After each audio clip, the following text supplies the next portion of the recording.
क्या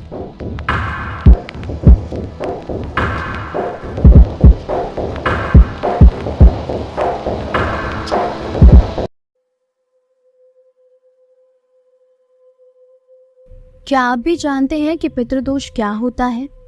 देखिए, ये बहुत ही अजीब चीज होती है।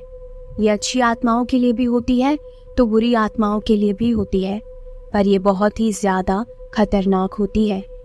अगर एक बार आपका पीछा पकड़ लेना तो आपको मौत के घाट ही उतारती है। घर में अगर ये आत्मा घुस जाए तो एक एक करके सबको मारने लगती है। दरअसल पितृदोष की पूजा भी लोग करवाते हैं तो बहुत ही सोच समझ कर करवाते हैं। और अगर आपके घर में भी कभी ऐसी कोई पूजा हुई है या आसपास के लोगों ने कभी करवाई है तो ज़रूर कमेंट में बताइएगा। और अगर आप इसके बारे में कोई घटना जानते हैं तो भी बताइएगा। ये अगर पूजा उल्टी पड़ जाए तो बहुत ही भारी पड़ जाती है, फिर बड़े बड़े बाबा ही उसे सुलझा सकते हैं। इसे कोई छोटे मोटे बाबा खत्म नहीं कर सकते। वैसे ये सारी बातें तो होती रहेगी। और अगर आप रोजाना ही भूतिया कहानियां सुनने का शौक रखते हैं तो जरूर इस चीज के बारे में आप बहुत अच्छे से जानते होंगे। आज मैं इससे ही जुड़ी एक अजीब सी घटना आपको बताने जा रही हूँ। वैसे ये स्टोरी काल्पनिक है, पर काल्पनिक जरूर हो, लेकिन ऐसी चीजें कभी ना कभी इससे जुड़ी कोई भी घटना किसी के साथ भी जरूर हो सकती है। तो बने रहिएगा स्टोरी के अंत में।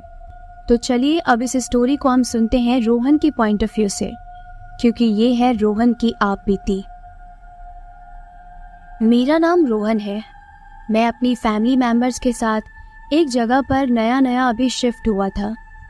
घर में भी सब लोग बहुत ही ज़्यादा परेशान हो रहे थे और किसी का भी दिल नहीं कर रहा था कि वो लोग उस घर में जाए, पर मुझे मजबूरन इस दूसरे घर में शिफ्ट होना पड़ रहा था। दरअसल पहले मैं जिस घर में रहा करता था वहाँ पर एक आत्मा तकरीबन 100 साल से वास करती थी और वो आत्मा हर एक घर में सभी को परेशान किया करती थी। I mean, हम लोग जिस बिल्डिंग में रहते थे वहाँ के सभी बिल्डिंग में रहने वालों को वो आत्माएं परेशान करती थी। और वो कोई एक आत्मा नहीं थी, वहाँ पर 3 से 4 आत्माएं रहती थी। आप लोग प्रेत के बारे में तो बहुत अच्छे से जानते होंगे ना, क्योंकि वो बहुत ही भयानक होते हैं। कितनी बार तो मेरी पत्नी ने भी उस भयानक आत्मा को देखा था और अपना पूरा होश ही गवा बैठी थी। दरअसल वो 100 साल पुरानी आत्मा है, जो एक बूढ़ी औरत की आत्मा है। रात में जब हम लोग वहाँ सोते थे तब पायलों की आवाज़ें आती थी। ऐसा लगता था जैसे कोई रात को बहुत ही ज़्यादा परफ्यूम लगा रहा हो, और फिर किसी की परछाई दिखाई देती थी जो अपने बालों को संवार रही हो, पर वो एक बूढ़ी औरत की आत्मा थी। फिर भी आसपास और भी छोटे बच्चों की आत्मा और अजीब अजीब परछाई नजर आती थी। एक दिन मैं वहां पर सो रहा था और घर में भी सब लोग सो रहे थे। फिर अचानक मुझे ऐसा लगा जैसे कोई मेरा गला दबा रहा हो और मुझे मारने की कोशिश कर रहा हो। इस वजह से मैं 2 से 3 दिन तक पंडितों को घर में बुलवा कर मैंने पूजा करवाई ताकि सब कुछ सही हो सके। लेकिन उसके ही 10 दिन बाद ये खबर आई कि उस पंडित की मौत हो गई। फिर एक दिन मेरे फैमिली मेंबर्स सब बाहर घूमने के लिए गए हुए थे ताकि उनका थोड़ा मूड फ्रेश हो सके, क्योंकि घर में किसी को भी अब रहना पसंद ही नहीं आ रहा था। सबको बहुत ही ज़्यादा अजीब लग रहा था, इसीलिए वो सब बाहर गए हुए थे। पर मेरा बिल्कुल भी मन नहीं कर रहा था और मुझे अपने ऑफिस का भी बहुत सारा काम करना था, इसीलिए मैं अपने घर पर ही रुका हुआ था। रात को करीबन 2 बज रहे थे। मैं अपना ऑफिस का काम कर रहा था। घर में वो सारी चीज़ें ज़रूर हो रही थी, पर इन सारी बातों को, सपनों को, आत्माओं को, भयानक चीज़ों को नज़रअंदाज करने के अलावा मेरे पास और कोई चारा भी नहीं था। और मैं इन सब चीज़ों में ज़्यादा मानता भी नहीं था, क्योंकि मुझे ये सब बातें अंधविश्वास की बातें लगती थी। लेकिन उस रात जब मेरे साथ गला दबाने वाली घटना हुई थी तो इसीलिए मैंने पंडित को बुला लिया था। और पंडित का मर जाना भी मुझे इस बात से जुड़ा हुआ नहीं लग रहा था। और इसीलिए उस रात जब मैं घर में अकेला था तो भी मुझे डर नहीं लग रहा था। मैं अपना लैपटॉप चला रहा था और अपना काम कर रहा था। तभी मुझे ऐसा लगा जैसे किचन में से ग्राइंडर चलने की आवाज़ आ रही है। मेरी हिम्मत नहीं हो रही थी कि मैं वहाँ पर जाता, पर मुझे लगा कि आसपास के किसी पड़ोसी के घर से ऐसी आवाज़ आ रही होगी। थोड़ी देर बाद मैं धीरे धीरे करके अपने बेड से उठकर किचन की ओर जाने लगा। मैं वहाँ पर जाता उससे पहले ही मैंने देखा कि मेरे बहुत ज़्यादा इम्पॉर्टेंट डॉक्यूमेंट्स जो मेरे ऑफिस के काम के लिए बहुत ज़्यादा ज़रूरी थे वो वहीं पर जलकर राख हो गए। मैं उस आग से उन्हें बचाता उससे पहले ही मुझे छन छन की आवाज़ें आने लगी और घर में एक एक करके सारी लाइट्स ऑफ होने लगी। घर की खिड़कियां पूरी तरीके से लॉक हो गई, दरवाजे बंद हो गए और मुझे किसी के कदमों के चलने की आवाज़ आ रही थी। घर में मैं बिल्कुल अकेला था, आसपास कोई भी नहीं था। ऐसा लग रहा था जो मेरे पड़ोसी थे वो भी हमेशा के लिए जैसे घर खाली करके चले गए हो। इतना ज़्यादा सन्नाटा था। अब धीरे धीरे मुझे सिर्फ काली काली परछाइयाँ दिखाई दे रही थी। अजीब अजीब आवाज़ें आ रही थी और किसी के रोने की भी आवाज़ आ रही थी। मैं भागते भागते अपने रूम में बेड पर जाकर ब्लैंकेट ओढ़कर सो गया और उसे हटा भी नहीं रहा था। तभी मेरे कमरे की खिड़की खुली। आवाज़ बहुत ज़ोर से आई थी। उस आवाज़ को सुनकर मैं थोड़ा सा घबरा गया। इसीलिए मैंने बेड पर बैठकर देखा कि आखिर अभी क्या हुआ था। तो खिड़की के बाहर मेरी पत्नी सोमिया खड़ी थी और वो मुझे देख रही थी और कह रही थी, मैंने खाना बना दिया है, खा लो। और ऐसा कहकर वो चली गई। पर ये सब कैसे हुआ मुझे नहीं पता, क्योंकि सोमिया यानी मेरी पत्नी मेरे परिवार वालों के साथ ही घूमने बाहर चली गई थी। तो वो घर में मुझे आकर ऐसा कैसे कह सकती है? और अगर वो घर में आई भी है तो मेन गेट तो बंद था, तो वो अंदर कैसे आई? और वो खाना बनाने की बातें क्यों कर रही है? रात के 2-2:30 बजे खाना बनाना, ये सब क्या है? थोड़ी देर बाद मेरा दरवाजा खोलकर सोमिया मेरे पास ही आकर खड़ी हो गई और मैंने जब उसे ध्यान से देखा तो वो सोमिया नहीं थी, वो कोई और ही अजीब सी औरत थी। उसे देखकर मैं बेहोश हो गया। और आपको जानकर बहुत हैरानी होगी, लेकिन मेरी आंखें उस हादसे के 10 दिन बाद खुली, और वो भी मेरे परिवार वालों की वजह से खुली, क्योंकि वो लोग मुझे उठा रहे थे।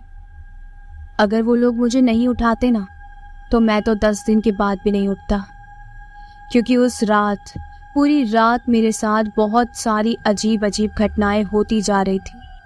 अब मुझे ऐसा लग रहा था कि मैं 10 दिन से सिर्फ सो ही रहा हूँ, पर दरअसल हर रात मैं एक जागृत अवस्था में था और न जाने क्या क्या कर रहा था। और वो सब कुछ मेरे घर के सीसीटीवी कैमरे में दिख रहा था कि मैं हर रोज रात को अजीब अजीब हरकतें करता था। अब आप ये सोच रहे होंगे कि मुझे कैसे पता चला कि मैं 10 दिन तक बेहोश था, क्योंकि मेरे परिवार वाले 10 दिन के लिए ही ट्रिप पर एंजॉय करने गए थे और तब तक मैं होश में था ही नहीं। और हमारे घर में इस तरह की अजीब अजीब हरकतें होती थी, इसीलिए हमने पूरे घर में सीसीटीवी कैमरा लगाया हुआ था। वो लोग आए, उसके बाद ही मैं होश में आया था। मैं उन्हें कुछ बताता उससे पहले ही मेरी तबीयत और भी ज़्यादा खराब होने लगी।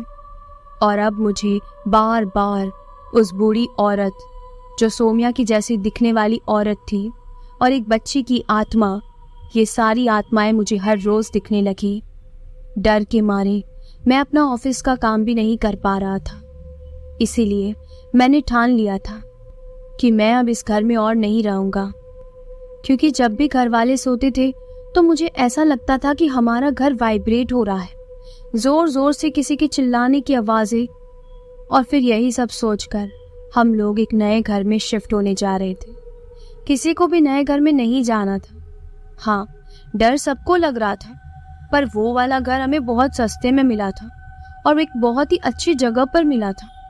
बहुत ज्यादा घर चेंज करने के बाद हम किसी एक घर को अपना घर मान चुके थे। इस वजह से सबका मन यही था कि चाहे डर कितना भी हो, पर फिर भी वो लोग वहां रहना चाहते थे। लेकिन अब तो डर बहुत ज्यादा बढ़ गया था, इसीलिए हमारा वहां से जाना भी जरूरी था। अब मैं खुद भी बहुत ज्यादा डरा हुआ था और अब इन सब चीजों को अंधविश्वास नहीं मानता था, सच मानने लगा था। और अब मजबूरन हमें ये घर बदलना पड़ रहा था। जब हम लोगों ने घर बदला तो उसके 10 दिन बाद ही हमें ये बात पता चली कि वो पूरी बिल्डिंग के आसपास के सभी घरों में कभी भी कोई रहता ही नहीं था।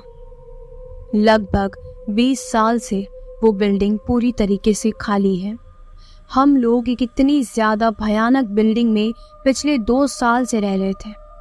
अब आप जान ही सकते होंगे कि उस घर को लेने से लेकर 2 साल तक हमारे साथ क्या क्या हुआ होगा।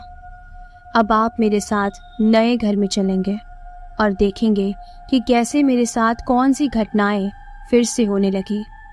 क्या घर बदलने के बाद उस बूढ़ी औरत ने मेरा पीछा छोड़ दिया था, या अभी भी वो मेरे साथ ही रह रही है, या कुछ और हुआ? चलो सुनते हैं कहानी में आगे। हम लोग नए घर में शिफ्ट हो गए, पर इस बार मैं खुद अंधविश्वास की बातों में मानने लग गया था। मैं बहुत ही ज्यादा डरने लग गया था, जो डर कभी मेरे अंदर था ही नहीं। पुराने घर की बातें याद कर करके मेरा दिमाग खराब हो जाया करता था। जब मुझे ये पता चला कि वहां उस बिल्डिंग में पिछले 20 साल से कोई नहीं रह रहा, तो हम लोगों का तो दिमाग खराब हो गया था। इसीलिए मैंने ये चीज ठान ली थी कि इस घर में मैं ऐसा कुछ भी नहीं होने दूंगा। अगर कुछ भी फिर से अगर इस घर में हुआ तो मैं यहाँ से उस आत्मा का पीछा छुड़वा कर रहूंगा। हम लोग अब बहुत ही ज्यादा खुश थे क्योंकि ये घर भी अब हमें बहुत ज्यादा सस्ते में मिल रहा था। हम लोगों ने फिर से अपने सारे सपने इस नए घर से सजा लिए थे। आसपास पेड़ पौधे भी दिख रहे थे। हमने जहाँ पर घर लिया था वहां पर पड़ोसी या फिर आसपास कोई रहता नहीं था। सिर्फ हमारा घर था और आसपास जंगल का एरिया था। हमें लग रहा था कि जंगली एरिया है, इसीलिए किसी ने यहाँ पर घर नहीं लिया, और इस घर में रात को रहना भी थोड़ा खतरनाक हो सकता है। पर हमें जल्दी से जल्दी घर चेंज करना था और किसी अच्छे घर में जाना था, और अब हमें तुरंत कोई घर मिल भी नहीं रहा था। पर किसी आदमी ने हमें इस नए घर का एड्रेस दिया, और ये घर भी इतना सस्ते में मिल रहा था, तो जंगली एरिया होने के बावजूद भी हमने ये घर ले लिया। और कुछ भी अब ऐसा वैसा ना हो, इसीलिए हम लोगों ने इस घर में पितृदोष की पूजा करवाई, ताकि कोई भी प्रेत यहाँ पर भटक रहा हो, उसकी आत्मा हो, तो उसे मुक्ति अगर नहीं मिली है तो मिल जाए और वो हमेशा के लिए यहाँ से चली जाए। उसकी शांति के लिए हमने पितृदोष की पूजा करवाई। दरअसल इस पूजा का मकसद भी यही था कि ऐसा हमें बहुत से लोग कह रहे थे कि 2 साल पहले मेरी दादी हम लोगों के साथ ही हमारे फैमिली मेंबर्स के साथ ही रहा करती थी, पर 2 साल पहले उनकी किसी बीमारी की वजह से मौत हो गई थी। तो लोग ऐसा कहते थे कि आपकी दादी अभी भी आत्मा बनकर आपके साथ ही घूमती है। इसीलिए इस पूजा को करवाने के साथ साथ हम लोग दादी की आत्मा को भी शांति दिलवाना चाहते थे। हमने बाहर से कुछ बाबाओं को बुलवाकर पूजा अच्छे से करवाई। हम सब कुछ सही करना चाहते थे, पर यहाँ पर कुछ और ही हो गया, क्योंकि हमने जो भी पूजा करी थी वो सारी उल्टी पड़ गई, और फिर से इस घर में भी अजीब चीजें होने लगी, जहाँ पर और भी बहुत सारी प्रेत पहले से ही रहते थे, और ये सब हमें नहीं पता था। पर लगभग 1 महीने पहले यहाँ पर 12 लोगों ने सुसाइड किया था, और उन 12 लोगों की आत्माएं इसी घर में भटक रही थी, और साथ ही साथ हमारी पूजा की वजह से भी और भी अजीब चीजें हो गई। पूजा की वजह से 6 आत्माएं और छिड़ गई। अब आप सोच सकते हैं कि 18 आत्माएं और साथ में सिर्फ मेरा अकेले का परिवार, तो हम लोग बचते भी कैसे? ये पॉसिबल ही नहीं था। हाँ, ये हो ही नहीं सकता। आप खुद अपने आप को इमेजिन करके देखिए कि आप जहाँ पर रह रहे हैं वहाँ पर आपके साथ आपकी फैमिली मेंबर्स के साथ 18 आत्माएं भी अगर रह रही हो, तो क्या आप वहाँ पर जिंदा रह पाएंगे? बिल्कुल भी नहीं। उस घर में जाने के बाद, पूजा करवाने के बाद लगभग मेरी फैमिली का एक एक मेंबर अब मुझे अलविदा कहने लगा। मेरी फैमिली में 10 लोग आया करते थे और 10 दिन के अंदर अंदर ही वो सब लोग मुझे छोड़कर चले गए। पर मैं अभी भी जिंदा था। मुझे वो आत्माएं मार ही नहीं पा रही थी। दरअसल जब घर में ये सारी चीजें हो रही थी तब मुझे मेरी दादी की आत्मा प्रोटेक्ट किया करती थी। मैं उनसे बहुत ही ज्यादा प्यार करता था, इसीलिए मरने के बाद भी वो मेरे साथ जिंदा थी। वो मेरे साथ थी और मेरा पूरा ख्याल रख रही थी। उनकी वजह से ही आज मैं भी जिंदा हूँ। ऐसा आपको लगता है, पर ऐसा है नहीं, क्योंकि मैं शायद बचपन से ही ऐसा ही पैदा हुआ था, जिसके आसपास सिर्फ आत्माएं ही मंडराती हो, क्योंकि ये सारे सिलसिले मेरे साथ बचपन से ही होते आए हैं। पर मेरी माँ हमेशा मुझे इन सब चीज़ों को अनदेखा करने के लिए कहती थी, इसीलिए मैं भी इन सारी चीज़ों पर ध्यान नहीं देता था।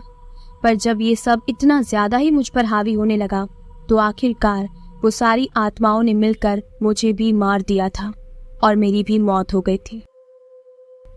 वो लोग मुझे भी एक अजीब और अलग दुनिया में लेकर चले गए थे, जहाँ मुझे ये लगता था कि मेरे साथ वही चीज़ें बार बार रिपीट हो रही है और सब कुछ मुझे बार बार दिखता है। मेरा मतलब ये है कि मेरी मौत मेरी बाइक के एक्सीडेंट की वजह से हुई थी, इसीलिए मुझे बार बार मेरे अंदर वही सब चीज़ें चलती रहती थी कि मैं बाइक चला रहा हूँ, सामने से ट्रक आ रहा है और मैं ट्रक से टकरा गया, और मेरे आसपास बहुत सी आत्माएं हैं जिनसे मैं घिरा हुआ हूँ। फिर से मेरी बाइक का एक्सीडेंट हो रहा है, सामने से एक ट्रक ठोकर मारकर जा रहा है और सब ब्लास्ट हो रहा है, और आसपास बहुत सी आत्माएं हैं जो मुझे देखकर हंस रही हैं। और यही लूप बार बार मेरे साथ हो रहा था। पर हाँ, रात के 10 बजे मैं अपने आप उस खंडर जैसे रूम में पहुंच जाता हूँ और 10 से लगभग 11 बजे तक यही कहानी बैठे बैठे लिखता रहता हूँ और आप जैसे सुनने वाले लोगों को मेरी ये कहानी सुनाता रहता हूँ। तो आपको ये कहानी कैसी लगी ज़रूर बताइएगा। ये मेरी ही आप बीती है जो मेरे साथ घटित हुई थी। रात 11 बजे के बाद मैं फिर से उस लोक में जाने वाला हूँ और मुझे लगता है कि वो समय आ गया है। तो मैं चलता हूँ, और अगर आप भी मेरे साथ उस अजीब सी दुनिया में चलना चाहते हैं तो आपका स्वागत है।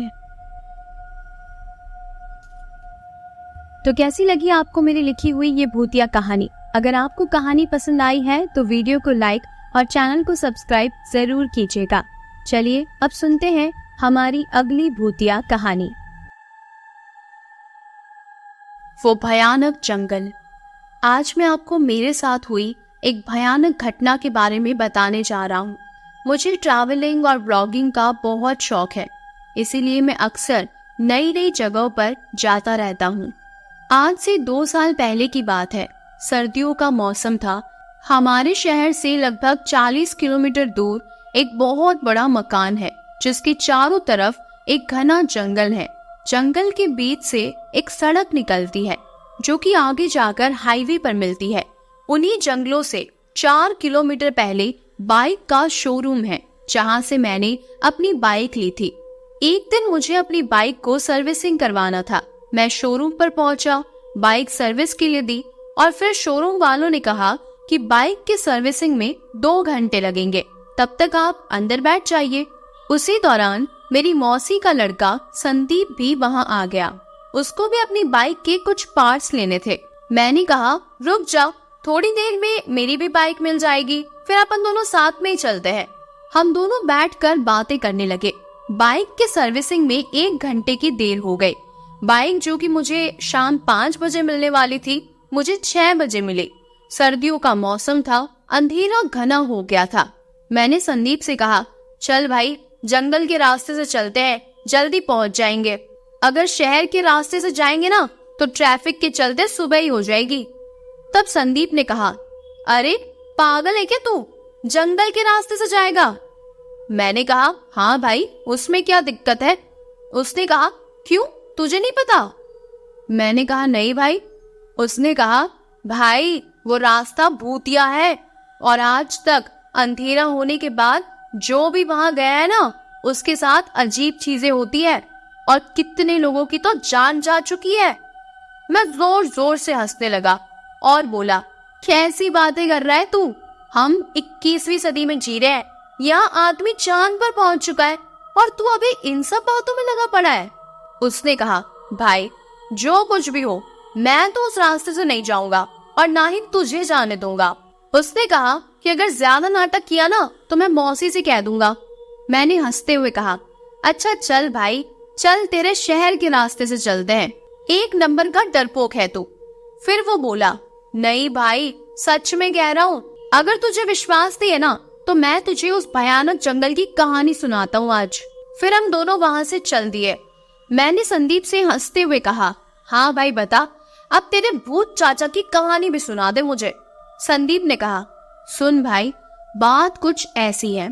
लोग कहते हैं कि बहुत सालों पहले उस जंगल के बीच में एक रघु नाम का बर्तन की मरम्मत करने वाला अपनी बीवी और 2 बच्चों के साथ छोटी सी झोपड़ी बनाकर रहता था। तब वो जंगल इतना घना नहीं था और ना ही तब वहां पर कोई हाईवे था। वो बहुत ही मेहनती था और अक्सर दूर दूर जाकर लोगों के बर्तन ठीक करता था और नए बर्तन बेचता भी था, जिससे उसके घर का खर्च चल जाता था। एक बार उसकी बीवी बहुत बीमार हो गई तो वो अपनी बीवी को नजदीकी डॉक्टर के पास ले गया। डॉक्टर ने बताया कि इसे दिल की बीमारी है और इसका इलाज हमारे यहाँ नहीं हो सकता, तुम इसे शहर के बड़े अस्पताल में ले जाओ। जब वो उसे शहर के अस्पताल में लेकर गया तो डॉक्टर ने कहा कि इसका ऑपरेशन करना पड़ेगा, जिसमें कम से कम 1 लाख रुपए का तो खर्चा आएगा ही। रघु अब सोच में पड़ गया था। वो ये सोच रहा था कि वो इतने पैसे कहाँ से लाएगा। वो अपनी बीवी को लेकर घर आ गया। रघु ने सबसे मिन्नतें की, उधार पैसे भी मांगे, लेकिन किसी ने उसकी मदद नहीं की। जिन जिन लोगों से उसने पैसे मांगे उनमें से कुछ के पास पैसे थे नहीं तो कुछ ने उसे देना नहीं चाहा, क्योंकि उन्हें पता था कि 1 लाख जैसी बड़ी रकम रघु कभी वापस नहीं लौटा पाएगा। फिर थक हार कर वो अपनी बीवी से बोला, क्यों ना हम अपना घर गिरवी रख दे। उसकी बीवी ने कहा, नहीं, हम ऐसा कुछ नहीं करेंगे। मैं मरती हूँ तो मर जाने दो, मेरे बाद भी 2 बच्चे हैं। अगर घर गिरवी रख दिया और पैसा जमा नहीं कर पाए तो हमारे तो रहने के भी लाले पड़ जाएंगे, हमारे बच्चों का क्या होगा। रघु ने कहा, देखो तुम उसकी चिंता मत करो, मैं पैसा जमा कर लूंगा और आगे से ना तुम मरने की बात मत करना। और अगले दिन वो पास के गांव के सेठ मुंशीधर के पास अपना घर गिरवी रखने के लिए चला गया। सेठ मुंशीधर ने जब उसके घर का मुआयना किया तो उसने देखा कि उसका घर ऐसी जगह पर बना था जहां पर आने वाले समय में हाईवे बनने वाला था। सेठ ने सोचा कि आने वाले समय में इस जमीन की कीमत तो करोड़ों में होगी। तब सेठ मुंशीधर बोला, ठीक है, इसके 1 लाख रुपए तुम ले लो, लेकिन जमीन गिरवी रखने के लिए कुछ कागजी काम करने होते हैं। रघु बोला, मंजूर है साहब, बस आप मुझे बता दो कि मुझे क्या करना होगा। सेठ बोला, कुछ नहीं, बस कुछ कागजात है, उन पर अंगूठा लगाना होगा। रघु बोला, ठीक है साहब, मैं कर दूंगा। सेठ मुंशीधर ने अपनी पहुंच से उस जमीन की बिक्री के कागजात बनवा लिए और अगले दिन रघु को बुलाकर उस पर अंगूठा लगवा लिया और बोला, 1 हफ्ते बाद आकर पैसे ले जाना। जब रघु 1 हफ्ते बाद पैसे लेने पहुंचा तो सेठ ने उसे 40,000 रुपए दिए। पैसे को गिनकर रघु ने कहा, साहब ये तो सिर्फ 40,000 है, बात तो 1 लाख की हुई थी ना। सेठ ने कहा, सुबह सुबह शराब पीकर आया है क्या? हमारी बात सिर्फ 40,000 की हुई थी। रघु बोला, साहब मुझे 1 लाख रुपए की जरूरत है, ऐसा मत कीजिए। सेठ बोला, जा भाग यहाँ से, 1 रुपया भी इससे ज्यादा तुझे नहीं दूंगा। रघु बोला, मैं पुलिस थाने जाऊंगा, आपको मुझे मेरे हक का पैसा देना पड़ेगा। सेठ बोला, चल जा, जो करना है कर ले, तुझे मैं 1 पैसा नहीं देने वाला। रघु थाने पर पहुंचा और सारी बात बताई। फिर वहां सेठ मुंशीधर को बुलाया गया। थाने के अध्यक्ष ने सेठ से पूछा, क्यों मुंशीधर साहब, इसने जो जमीन गिरवी रखी है उसका पैसा आप इसको क्यों नहीं दे रहे? सेठ बोला, साहब ये झूठ बोल रहा है, इसने अपनी जमीन गिरवी नहीं रखी, बल्कि 40,000 रुपए में मुझे बेच दिया है, और वो 40,000 मैं इसे दे चुका हूँ। अगर आपको विश्वास नहीं है तो ये लो, कागज देख लो, इस पर इसने अंगूठा भी लगाया है। थाने के अध्यक्ष ने कागज देखे और रघु को वहां से भगा दिया। रघु बेचारा रोता हुआ अपने घर वापस लौट आया। उसने रोते रोते सारी बात अपनी पत्नी को बताई। उसकी बीवी रोते हुए बोली, अब क्या करेंगे हम, कहाँ जाएंगे, हमारा तो सब कुछ बर्बाद हो गया। तभी रघु बोला, तुम चिंता मत करो, मैं उस मुंशीधर पर धोखाधड़ी का मुकदमा करूंगा। और ये कहते कहते वो बाहर चला गया। जब वो शाम को घर लौटा तो उसने देखा कि उसकी बीवी और दोनों बच्चे घर के अंदर फंदे से लटके हुए थे और उनकी मौत हो चुकी थी। ये देखकर रघु जोर जोर से चिल्लाने लगा और अंत में उसने भी हार मान ली और जहर खाकर आत्महत्या कर ली। उसके कुछ सालों बाद सेठ मुंशीधर ने उसी घर को तोड़कर एक बड़ी हवेली बनवाई और अपने परिवार के साथ वहीं रहने लगा। करीब 1 महीने बाद उन सब की भी मौत हो चुकी थी। काफी लोग जो रात को उस रास्ते से गए वो या तो मारे गए या बुरी तरह से घायल मिले। तब से वो घर बंद है और रात को कभी कोई उस रास्ते से नहीं जाता। लोग कहते हैं कि रघु की आत्मा आज भी उस घर में रहती है। आज तक जो भी अंधेरा होने के बाद उधर गया सही सलामत कभी वापस नहीं लौटा। तब मैंने संदीप से कहा, भाई कहानी तो काफी अच्छी है, लेकिन अफसोस ये सिर्फ कहानी है, कोई सच नहीं है। संदीप बोला, यार तुझे विश्वास नहीं होता ना तो तू एक रात को वहां जाकर खुद ही देख ले। मैंने कहा, हाँ अब तो जाना ही पड़ेगा। संदीप अपने घर की ओर चला गया था और मैं अपने घर पर पहुंचकर बस यही सोच रहा था कि क्या ये बात सही है, क्या सच में वहां पर कोई आत्मा रहती है, और अगर ऐसा है तो एक नया कंटेंट मिल गया वीडियो शूट करने के लिए। फिर मैं सो गया। अगले दिन मैंने कुछ लोगों से बातचीत की तो लोगों ने बताया कि हाँ वहां सच में ऐसी घटनाएं हुई है। फिर अगले दिन मैंने अपने 3 दोस्त राघव, अमन और समर को बुलाया और सारी बात उन्हें बताई। समर ने कहा, अरे भाई वहां जाना ना खतरे से खाली नहीं होगा। मैंने कहा, अरे ऐसा कुछ नहीं है, तू पागल मत बन, लोग तो कुछ भी बोलते हैं। अमन और राघव ने भी कहा, हाँ भाई चल। तो मैंने भी कहा, ठीक है, कल रात को हम सब वहां चलेंगे, इसीलिए सब लोग तैयार रहना। सबने कहा ठीक है। अगली सुबह मैं थोड़ा जल्दी उठ गया और सारे कैमरों के सेटअप तैयार कर लिए। लगभग 10 बजे मेरा सारा काम हो गया था। तब मैंने सोचा कि लाओ जरा मैं लोगों से उस जगह के बारे में थोड़ी जानकारी ले लेता हूँ। मैंने कई लोगों से पूछा और सभी ने यही कहा कि वहां जाना खतरे से खाली नहीं है। मैंने सभी की बातों को नजरअंदाज किया और अपने घर चला आया। रात को लगभग 8 बजे सब लोग मेरे घर पर जमा हुए। हमने चाय नाश्ता किया और करीब 9 बजे हम वहां से निकल गए। जब हम लोग उस भयानक जंगल के करीब पहुंचे तो लगभग 10:30 बज रहे थे। तभी समर बोला, भाई मैं अब भी कह रहा हूँ चलना, वापस लौट चलते हैं। तब हम सब लोग उसका मजाक उड़ाते हुए बोले, अगर तेरे को जाना है ना तू जा, तुझे इतना ही डर लग रहा है ना, तू चला जा। फिर समर भी घबराते हुए हम लोगों के साथ धीरे धीरे जंगल की ओर आगे बढ़ने लगा। तभी अचानक जंगल में बहुत ही ज्यादा कोहरा छाने लगा। धीरे धीरे वो कोहरा घना होता जा रहा था। लगभग 10 मिनट के अंदर वो कोहरा इतना ज्यादा घना हो गया कि हमें सामने कुछ भी दिखाई नहीं दे रहा था। हम चारों एक दूसरे को भी नहीं देख पा रहे थे, बस एक दूसरे की आवाज सुन पा रहे थे।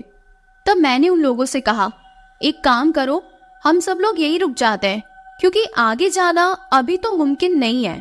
लगभग 1 घंटे तक कोहरा नहीं छटा बल्कि और ज्यादा घना हो गया। तभी अमन ने कहा, भाई अब तो मुझे भी लगता है कि हमें यहाँ से चलना चाहिए।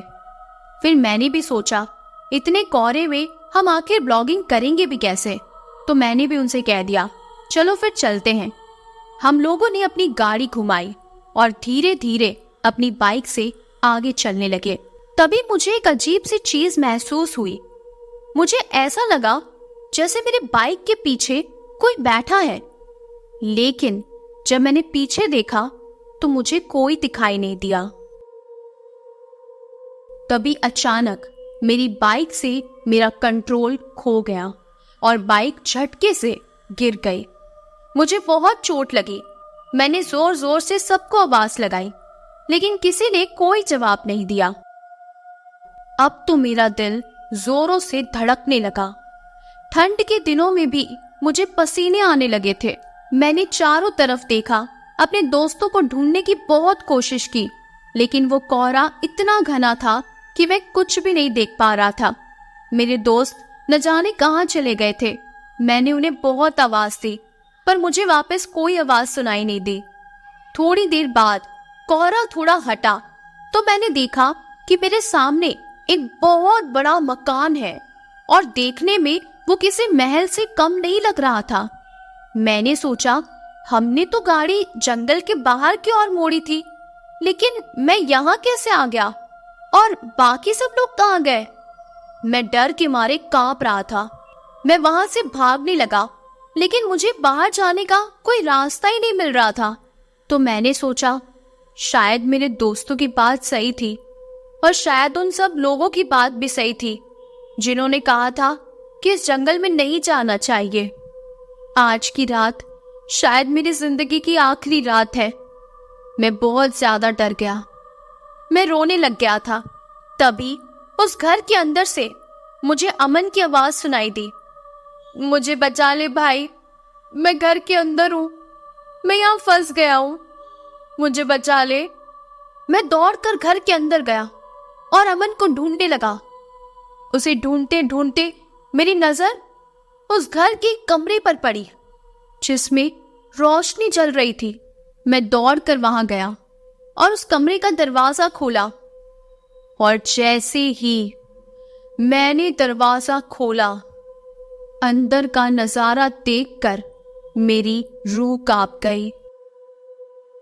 मैंने देखा कि कमरे में कुछ लोगों की लाशें पड़ी हुई है, जिसे एक आदमी कुल्हाड़ी से काट रहा है, और एक बच्ची बैठी है जो उनके खून को पी रही है, और एक महिला भी थी जो उन सभी की आंतों को निकालकर उन्हें चूल्हे पर पका रही थी। ये सब देखकर तो मेरी रूह कांप गई। मेरा दिमाग घूम गया। मुझे कुछ समझ नहीं आ रहा था। मैं वहां से जान बचाकर भागने लगा, लेकिन मैं जहां भी जाता मैं घूम फिर कर वापस उसी कमरे के पास आ जाता। अब मेरी धड़कनें बढ़ने लगी थी। तभी अचानक किसी ने उठाकर मुझे जोरदार फेंक दिया और मैं जाकर एक मेज से टकराया और घायल हो गया। मेरे सिर पर बहुत चोट आई और मैं लगभग बेहोश होने लगा। तभी मैंने देखा कि वो कुल्हाड़ी वाला आदमी मेरी तरफ कुल्हाड़ी लेकर आ रहा है। मैं भागना चाह रहा था, लेकिन मैं उठ भी नहीं पा रहा था। तभी उसने मेरे ऊपर कुल्हाड़ी से वार कर दिया। मैं दर्द से चिल्लाने लगा। वो मुझे काटता गया और फिर मैं बेहोश हो गया।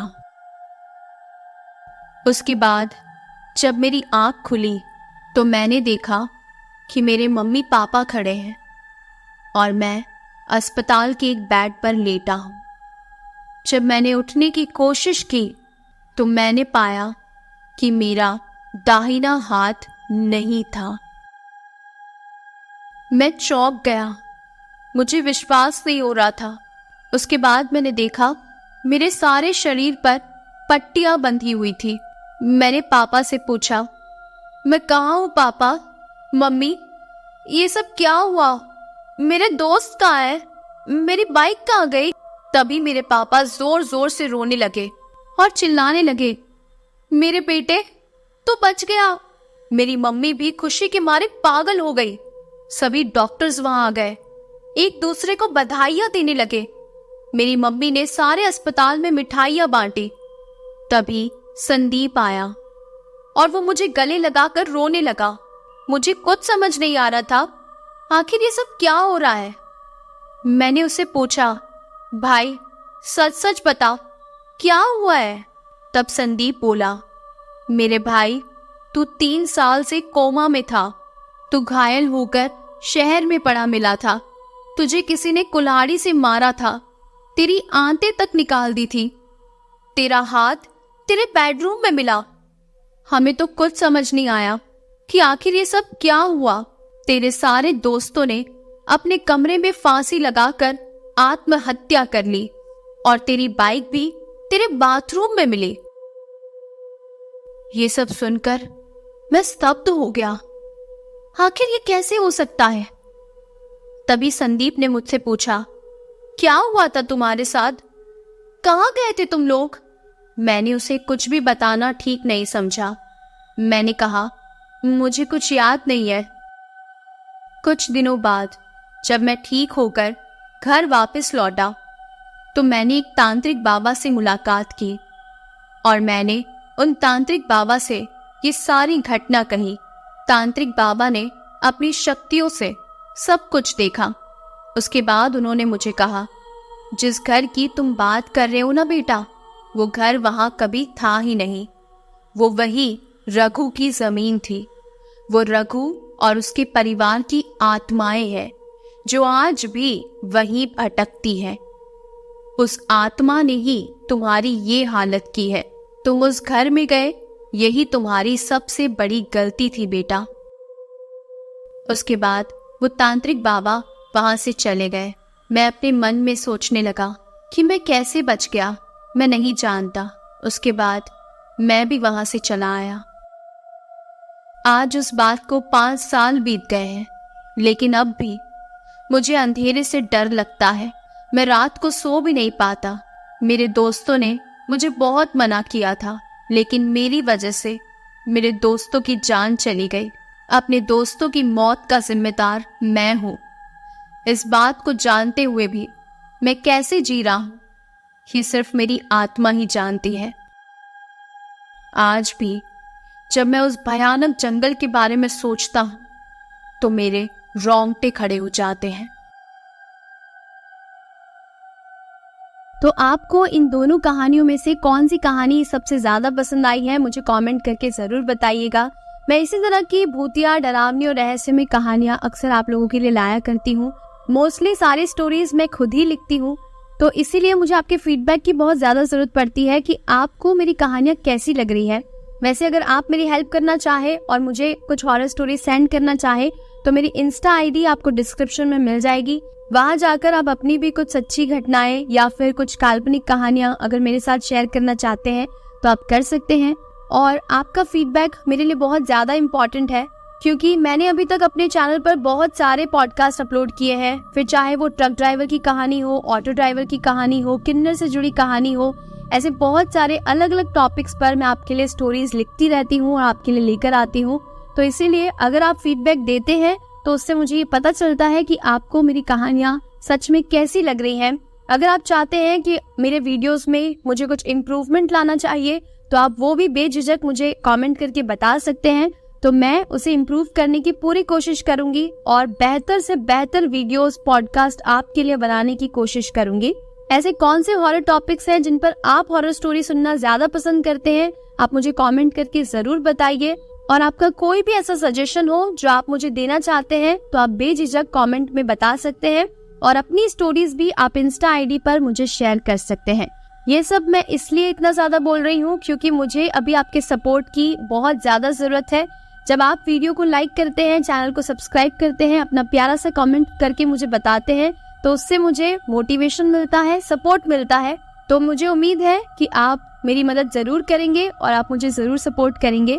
तो चलिए, ऐसी बहुत सारी डरावनी, भूतिया और रहस्यमय कहानियों को सुनने के लिए मेरे चैनल से जुड़े रहिएगा। और अपना कोई भी सजेशन है, कोई भी फीडबैक है तो मुझे कमेंट करके जरूर बताइएगा, मैं उस पर जरूर काम करूंगी। तो चलिए, मिलते हैं अगली कहानी के साथ, नए पॉडकास्ट के साथ। तब तक के लिए अपना ढेर सारा ख्याल रखिएगा, खुश रहिएगा। Okay, bye.